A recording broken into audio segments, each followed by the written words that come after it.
There is metta from me for the Virupakas. For the Irapattas, there is metta from me. There is metta from me for the Chabyaputtas. For the Kanhagotamakas, there is metta from me.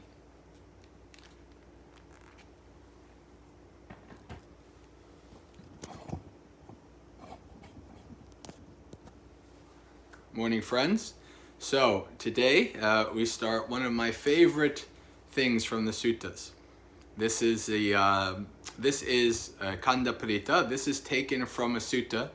I think it might be Samyutta Nikaya. I'm not 100% sure, but it's called "By a Snake," and it starts out with this monk being bitten by bitten by a snake and dying, and they go to the Buddha and they tell him this, and the Buddha says, "Well, if he had suffused metta out to the 4 great snake lineages, he would not have died." Right?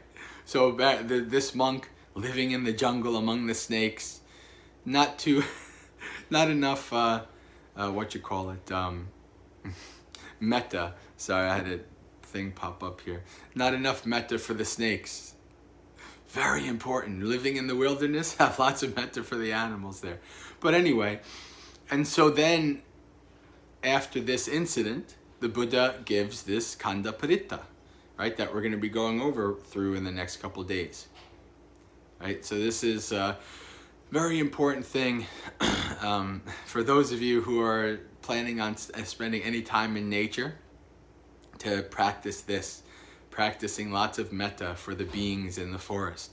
This is something that I had lots of practice in before becoming a monk, when I was going through my phase of trying to practice living in the wilderness and spending the night without fear and things like that, practicing lots of metta, and then going to bhavana and spending time up in the mountain in the night and things like that, giving lots of metta for all the animals, and I'm still here.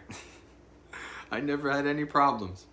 So metta is good in this regard. But that's where this is coming from, so that you have the little backstory of the power of metta. Paritta means like a protection, right? And one thing that should be understood here is that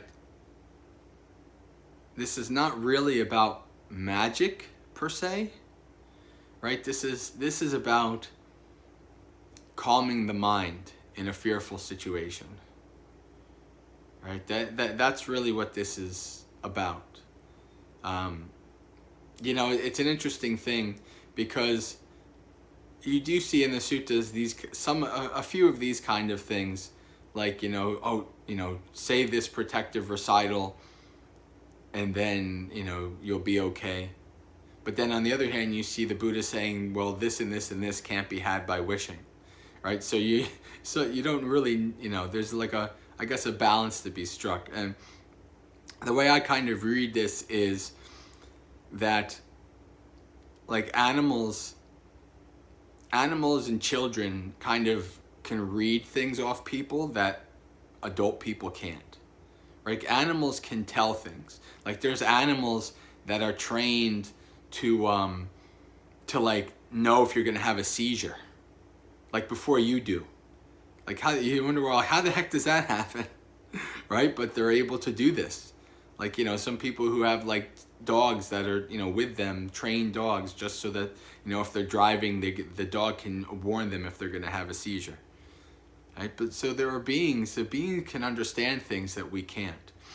Right? And if we are calm and peaceful, then that leads to like beings around us being calm and peaceful.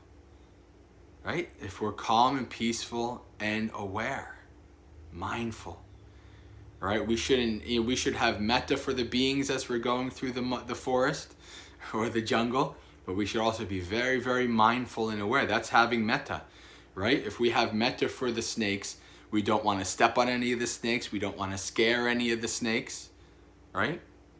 Because then they'll harm us. They might get harmed themselves. So you act in such a way that's very peaceful. And this works for people in the world too. This works in the city as well, right? if you're going around all anxious and fearful and worried and things like that, that energy kind of bleeds off onto the people around you.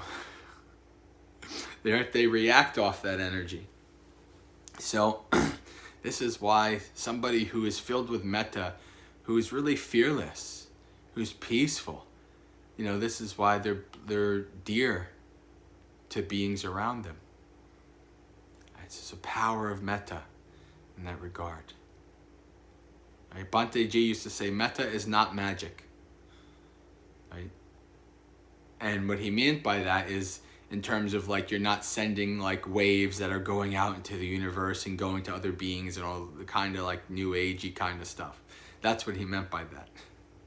But in a way, metta is magic in that if you practice lots of metta, you will see amazing results and amazing experiences. So in that regard, the second regard is, I believe metta is magic. The first regard, I agree with Bhante Ji.